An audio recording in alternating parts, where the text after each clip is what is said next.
6 subsidiary bookல sum number 2 from the following transaction write up the sales day book of MS Ram and Company a stationery merchant.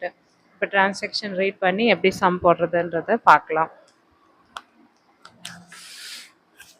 2017 January 1st sold to Anbu and Company and carried 20 reams of white paper at rupees 150 per reams கொடுத்திருக்காங்க. இப்போ நம்ம first open பண்றது sales book open பண்றோம். இந்த books of MS Raman company sales book date particular outward invoice number LF amount inner column and outer column 2017 January 1st Anbu and Company 20 streams of white paper at rupees 150 20 into 150 3000 rupees. Next January 2 sold to Jagadish and Sons on crate 6 dozen pen at rupees 360 per dozen. So, அப்போ ஜனவரி 2ல் வந்து Jagadish and son போட்டு 6 dozen pen ஒரு எவ்வளோ ருபீஸ்னா 360.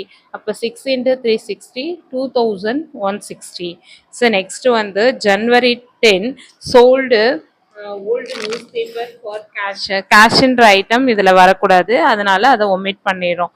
Next January 15 sold on crate MS Ilango and Company 10 drawing board at rupees 750 170 for price. இப்போ அதுக்கு வந்து entry MS Ilango and Company 10 drawing board at rupees 170. அப்போ 10 போர்டுக்கு வந்து 170. அப்போ 10 into 170 is 1700 வருது. Next January 20 sold to Kani and Company for writing tables at rupees 1520 for table on cash கொடுத்துருக்காங்க. அந்த கேஷ்ன்ற ஐட்டம் வரதுனால ஜனவரி 20 வராது நமக்கு. இதோட சேல்ஸ் புக் முடியுது. அப்போ சேல்ஸ் புக்கில் இருக்க ஐட்டம்ஸ் ஆட் பண்ணோம். 3000 + 2160 + 1700 ஆட் பண்ணோம்னா 6860.